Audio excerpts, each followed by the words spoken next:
Welcome to Raghava agriculture. నేను మీ విజయ్ కృష్ణ. మనం ఇప్పుడు ఇంతకుముందు బీర పంట వేసుకున్నటువంటి ఒక ఎకరం చేనులో ఉన్నాం. ఇంతకుముందు మనం బీర జూన్ మొదటి వారంలో నాటుకున్నాం.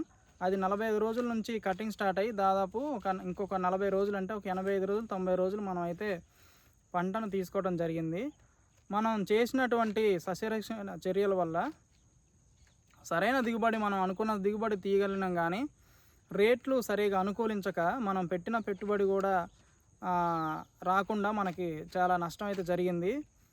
కాబట్టి ముఖ్యంగా లాస్ట్ 1 మంత్ నుంచి కురుస్తున్నటువంటి వర్షాలకు మనం స్ప్రేయింగ్లు చేయటం కానీ కలుపు నివారించడానికి కానీ మనకి చాలా కష్టమైంది. దానివల్ల కూడా ఇంకా 10-12 టన్ను ఇంకొక 5-6 టన్నులు దిగుబడి తీసుకునే అవకాశం ఉన్నా కూడా మేనేజ్మెంటు కష్టం అయిన దృష్ట్యా ఈ వర్షాలకి తోటంతా పాడైపోయింది.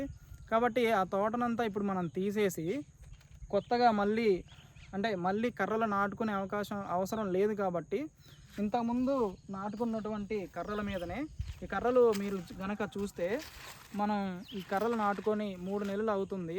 ఈ కర్రలు ఈ దారాలు ఇవన్నీ కూడా ఇట్లానే ఉంటాయి.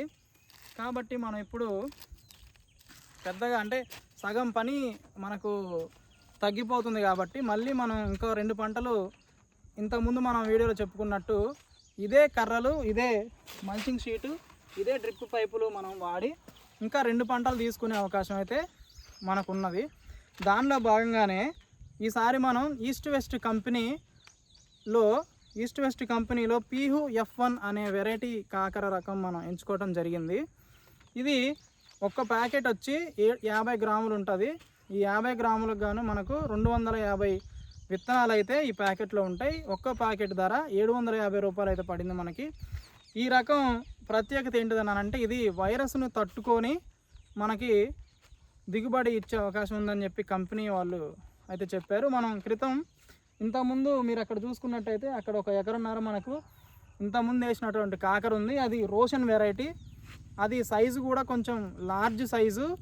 ఇది వచ్చేసరికి చిట్టి కాకర వెరైటీ. ఇది మార్కెట్లో కొంచెం ఒక 5-6 రూపాయలు దానికంటే కూడా ధర ఎక్కువ దొరికే అవకాశం ఉందని చెప్పి ఈ వెరైటీని మనం ఎంచుకోవడం జరిగింది. మనం ఇప్పుడు లాస్ట్ వేసుకున్న బీర మొదలను కోసేసి దాని పక్కనే ఇది ఇంతకుముందు వేసుకున్న బీర మొత్తం కోసేసి పీకేసినాం. దాంట్లోనే మనం పక్కన ఇంకొక హోల్ చేసుకొని ఇట్లా మనం కాకర విత్తనాలు అయితే దీంట్లో పెట్టుకున్నాం. ఈ కాకర ముఖ్యంగా కొంచెం మొలవడానికి చాలా కొంచెం లేటు పడుతుంది.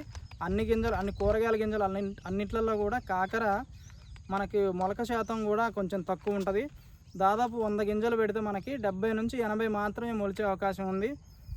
కాబట్టి దీంతో పాటు మనం 100కి 10-15 గింజలు మనం పక్కన ట్రేలల్లో మొలిపించుకున్నట్టయితే మనకు మొక్కల ఏజ్లో డిఫరెన్స్ రాకుండా దిగుబడి అన్ని మొక్కలు సమానంగా తోటంతా సమానంగా చావు మొక్కలు పెట్టి మళ్ళీ ఇది పెద్ద మొక్క అది 10 రోజులు వెనక మొక్క అయినప్పుడు మనకి దిగుబడి తక్కువ వచ్చే అవకాశం ఉంది. కాబట్టి పక్కన కూడా మనం ఇంకొన్ని ట్రేలలో మొక్కలు మొలిపించుకొని చావు మొక్కలు లేదా ఎక్కడైనా గింజలు మొలవనప్పుడు అక్కడ పెట్టుకొని మనం దాదాపు ఎకరానికి 2000 నుంచి 2500 మొక్కలు మనం వేసుకున్నట్టయితే ఒత్తు కాకుండా పలచగా కాకుండా మనం మంచి దిగుబడి తీసుకునే అవకాశం అయితే ఉంటుంది.